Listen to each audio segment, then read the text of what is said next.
या देवी सर्वभूतेषु नारीरूपेण संस्थिता नमस्तस्मै नमस्तस्मै नमस्तस्मै नमो नमः. उत्सव देवीचा कथा तिच्यातल्या स्त्री शक्तीच्या या सदरातल्या दुसऱ्या कथेकडे वळूया. कथेचं नाव आहे अशी नणंद हवी ग बाई. रविवारचा दिवस होता. भिसीची पार्टी करून पल्लवी घरी आली होती. तिच्यासोबत तिची 4 वर्षांची मुलगी ओवी सुद्धा होती. ओवीचा चेहरा रडवेला दिसत होता. पल्लवी ही थोडी चिडलेली वाटत होती. घरात आल्या आल्या पल्लवी बाथरूममध्ये फ्रेश व्हायला जात होती. तितक्यात तिला पॅसेजमधल्या वॉशिंग मशीनची बेल ऐकू आली. तिनं बाहेर जाण्याआधीच त्यात कपडे टाकून मशीन सुरू केली होती आणि सासूबाईंना तेवढे कपडे फक्त वाळू घाला एवढं सांगून ती बाहेर गेली होती. आधीच चिडलेल्या पल्लवीचा पारा अजूनच चढला. तेवढ्यात ओवी तिच्याजवळ आली. मनातला राग बाजूला सारत तिनं ओवीला जवळ घेतलं आणि फ्रीजमधलं एक चॉकलेट काढून ओवीला दिलं. न मागता चॉकलेट मिळाल्यानं ओवीची गाडी खुश झाली होती. आईच्या गालावर एक पापी देऊन ती तिच्या खेळण्यांसोबत खेळायला लागली. पल्लवी पुन्हा पॅसेजमध्ये आली. मशीनमधले कपडे बघून पुन्हा तिचं डोकं फिरलं. ड्राय झालेले कपडे एका टबमध्ये काढून ती तावातावानं गॅलरीत गेली. अगं झाले का कपडे धुवून? या तुमच्या मशीनचं आम्हाला बाई काही कळत नाही. सगळं ऑटोमॅटिक असलं तरी 1-1 तास कपडे धुवायला लागतात तिच्यात. सुलभाताई म्हणजेच पल्लवीच्या सासूबाई सावरासावर करत म्हणाल्या. हो, 1 तास लागतो, पण तो 1 तास होऊ नये चांगला 1.5 तास झाला. पल्लवी थोडी रागातच म्हणाली. अहो माधवराव, चला एक फेरफटका मारून येऊ, बाहेरच चहा घेऊ. सुलभाताईंनी असं म्हणत घरातून काढता पाय घेतला. काय ग पल्लवी, काय झालं? आल्यापासून चिडचिड का करते? अमित विचारतच तिच्या मागं आला. काही नाही, पल्लवी फणकारत म्हणाली. तिनं 2 कप कॉफी बनवली. ओवीला दूध आणि बिस्किटं दिली. अमितनं तिला पुन्हा तिच्या चिडचिडीबद्दल विचारायचा प्रयत्न केला, पण पल्लवी त्याला काहीच म्हणाली नाही. पल्लवीनं घरात आवरासावर केली आणि संध्याकाळच्या स्वयंपाकाला लागली. राग निवळला की आपोआपच बोलेल म्हणून अमितनंही जास्त विचारपूस केली नाही. रात्रीची जेवणं आटोपून सगळं आवरून ठेवून पल्लवी ओवीला घेऊन बेडरूममध्ये आली. अमित कुणासोबत तरी फोनवर बोलत हॉलमध्येच बसला होता. ओवीला कुशीत घेऊन तिच्या आवडीची गोष्ट सांगत पल्लवीनं तिला झोपी घातलं. ओवी झोपल्यावरही पल्लवी तिच्या कुरळ्या केसांमध्ये अगदी मायेनं हात फिरवत होती. तिनं ओवीच्या चेहऱ्यावरून हात फिरवला आणि तिला एकदम रडूच फुटलं. तितक्यात अमित आला. त्यानं मागूनच पल्लवीला मिठी मारली. जरा प्रेमाची कृपा आमच्यावरही झाली तर बरं होईल. अमित लटकेच बोलला आणि पल्लवीनं त्याच्याकडं वळून बघितलं. काय झालं? सांग तरी. दुपारपासून बघतोय तुझा मूड चांगला नाहीये. कोणी काही बोललं का? की तुमच्या त्या भिसी ग्रुपमध्ये काही झालं? अमित पल्लवीच्या डोळ्यातलं पाणी पुसत म्हणाला. काही नाही रे, तुला तर माहिती ना, आज वसुधाच्या घरी आम्ही भिसीसाठी जमलो होतो. सगळ्यांची मुलं एकत्र मिळून खेळत होती. मुलांची चांगलीच धिंगामस्ती सुरू होती. आणि त्यात कुणाच्या तरी हातून वसुधाच्या घरचा फ्लॉवर पॉट फुटला. कोणत्याच मुलाला कुणीच काही म्हटलं नाही, पण आपली ओवी मुळूमुळू रडायला लागली. कारण विचारलं तर म्हणे की आता माझी मम्मा मला खूप रागवणार. पल्लवी म्हणाली, त्यात काय एवढं? मुलांच्या डोक्यात काहीही येऊ शकतं. ते एवढं मनावर घेऊन तुला चिडचिड करायची काहीच गरज नाही. अमित म्हणाला, एवढीच गोष्ट नाही अमित. तुला माहिती का ओवी किती रडली ते? आणि तसंही ती आजकाल माझ्यासोबत काहीही बोलताना आधी मला विचारते, मम्मा तू मला रागावशील का? पल्लवी म्हणाली, अगं मग एवढं रागवत जाऊ नकोस ना तिला. अमित म्हणाला, तुला काय वाटतं अमित, मी तिला सतत रागवत असेल? अरे घरीच किती असते रे मी. सकाळी 8:30ला बाहेर पडते ते ऑफिसचं काम संपवून यायला 6:30-7 होतात. नंतरही आल्यावर मग संध्याकाळचा स्वयंपाक, बाकीची आवराआवर, त्यात मिळेल तसा ओवीला वेळ देते. त्यातही तिचा होमवर्क, अभ्यास असं काही ना काही सुरू असतं. शाळाही किती असती रे तिची, इनमिन 2 तासांची. दिवसभर आजी आजोबा सोबतच तर असते. मग त्यात मी रागवायचा प्रश्न येतोच कुठून? पल्लवी म्हणाली. म्हणजे नेमकं तुला काय म्हणायचंय? अमित म्हणाला. तुला कळलंय मला काय म्हणायचं ते, पल्लवी म्हणाली. पल्लवी, मला वाटतं तू उगाचच राईचा पर्वत बनवत आहेस. अमित म्हणाला. तुला जे समजायचं ते समज अमित. मी मात्र उद्यापासून आठवडाभराची सुट्टी घेणार आहे. मला वाटतं सध्या ओवीला वेळ देण्याची खूप गरज आहे, पल्लवी म्हणाली. हे मात्र अतिच होत नाहीये का? एवढूशा गोष्टीचा तू किती इश्यू बनवतेस? अमित पल्लवीवर चिडून बोलला आणि तिच्याकडं पाठ करून झोपून गेला. पल्लवी सुद्धा ओवीला कुशीत घेऊन झोपून गेली. दुसऱ्या दिवशी पल्लवी रोजच्या सारखीच लवकर उठली. ऑफिसला जाताना जसं सगळं आवरायची तसं घरातलं फटाफट तिनं आवरून घेतलं. ओवी उठली की सगळा वेळ तिला देता येईल असं तिनं ठरवलं होतं. आज ऑफिसला जायचं नाही वाटतं. 9 वाजले तरी पल्लवीला घरात बघून सुलभाताई म्हणाल्या, आठवडाभर सुट्टी घेतलीये. ओवीसोबत वेळ घालवेन म्हटलं थोडा. पल्लवी म्हणाली. हे बरं आहे तुमचं. तुमच्या मनात असलं की तुम्हाला सुट्ट्या घेता येतात.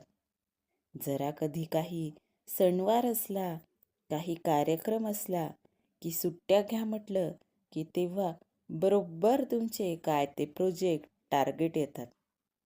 सुलभाताई बडबड करत पोथी वाचायला बसल्या. माधवराव पेपरमध्ये डोकं खुपसून सगळा प्रकार ऐकत होते. तेवढ्यात पल्लवीचा फोन वाजला. अनिताचा फोन होता.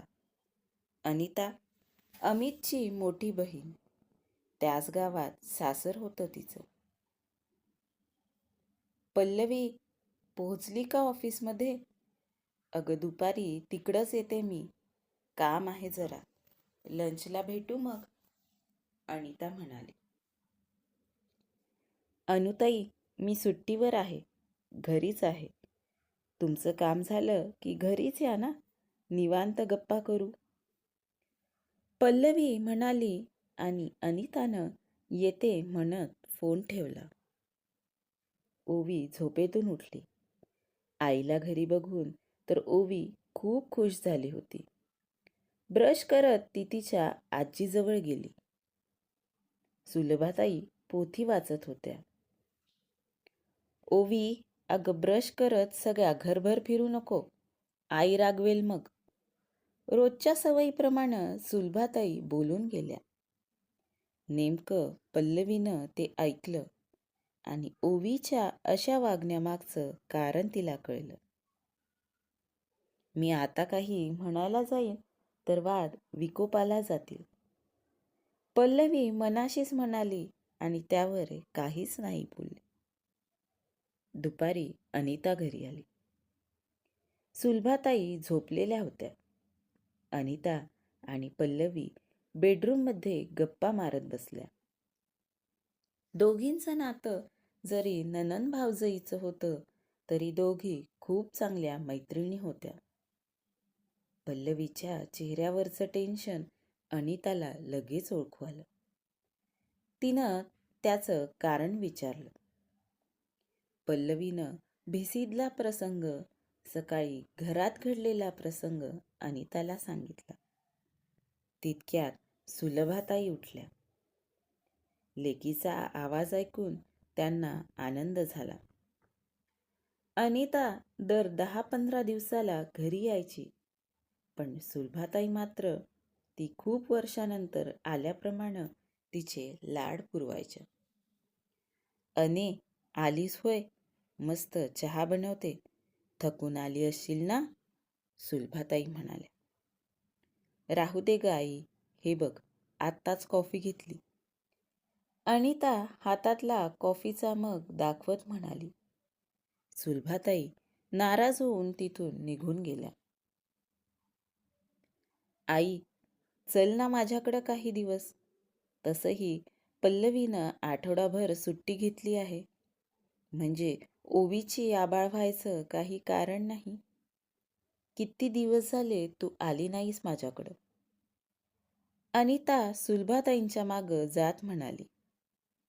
सुलभाताईही तिच्या बोलण्यावर तिच्या घरी जायला तयार झाल्या. माधवराव आणि सुलभाताई दोघंही अनिताच्या घरी गेले. अनिताला 2 मुलं, मोठा 6वीत आणि लहाना 3रीत होता. अनिताचे मिस्टर बँकेत चांगल्या पोस्टवर होते. अनिताचं घरीच ब्युटी पार्लर होतं. दुसऱ्या दिवशी सुलभाताई लवकर उठून अनिताला सर्व कामात मदत करत होत्या. दोघी मायलेकींच्या मस्त गप्पा सुरू होत्या. अनिताची मुलं शाळेत गेली आणि मिस्टर बँकेत गेले. त्यानंतर सुलभाताईंनी स्वयंपाकघरातले डबे आवरायला काढले. एवढं पार्लरचं करतेस, 2 मुलांचं करतेस, पण घर अगदी निर्मळ ठेवतेस बघ. नाही तर आमच्याकडं कधी म्हणून आवरायचं नाही. सुट्टी असली की लेकीला आणि नवऱ्याला घ्यायचं आणि बाहेर हिंडायचं. सुलभाताई एक एक डब्बा पुसत बोलत होत्या. अगं, मग तू मदत करायचीस ना, अनिता म्हणाली. माझ्याच्यानं होतं का गं आता? सांधे दुखतात माझे. सुलभाताई अनिताचा हात धरून स्टूलवर चढत म्हणाल्या. मग एखाद्या बाईला पैसे देऊन करून घ्यायचं ना. आमच्याकडं तर चिनूचे बाबा पण मदत करतात आणि गावाकडून सासूबाई आल्या की त्या पण मदत करतात, अनिता म्हणाली. किती चांगला जवाई आहे माझा, सगळ्या कामात मदत करतो तुला, सुलभाताई म्हणाल्या. हो, जावयानं मुलीला मदत केली तर तो चांगला आणि तीच मदत मुलानं सुनेला केली तर तो बायकोचा बैल. अनिताच्या बोलण्यानं सुलभाताई थोड्या वरमल्या. थोड्या वेळात चिनू शाळेतून आला. आल्या आल्या त्यानं शूज काढून फेकले, बॅग पण सोफ्यावर फेकली. चिनू, शूज नीट ठेव, आजी रागवेल बरं, आणि बॅगही नीट उचलून ठेव, नाहीतर आजी पुन्हा रागवेल. अनिता म्हणाली तसं सुलभाताईंनी तिच्याकडं आश्चर्यानं पाहिलं, पण त्या काही पुढं बोलल्या नाही. 1-2 दिवस अनिताचं असंच सुरू होतं. चिनूनं काही केलं की ती सारखी म्हणत होती, आजी रागवेल बरं.